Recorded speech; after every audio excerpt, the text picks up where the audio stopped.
પર્યટકોને આતંકવાદીઓએ પર્યટકોનું નામ પૂછીને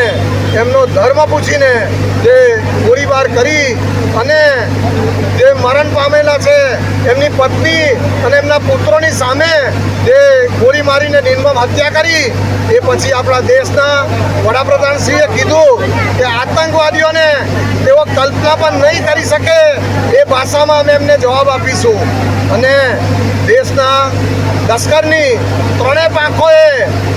પાકિસ્તાનમાં ઘૂસીને આતંકવાદીઓના 9 જેટલા અડ્ડાઓને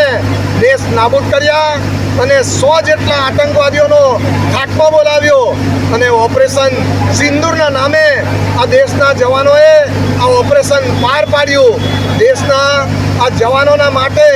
સમગ્ર દેશભરમાં તિરંગા યાત્રા યોજાઈ રહી છે અને આજે જંબુસરમાં પણ અલગ અલગ જાતિ અને સંપ્રદાયના લોકો એકત્ર થઈ અને એક બિન રાજકીય રીતે આજે તિરંગા યાત્રા અહીં જંબુસરમાં પણ નીકળી હતી અને એમાં જોડાયેલા સૌનો અમે આભાર માનીએ છીએ। અસ્તુ ભારત માતા।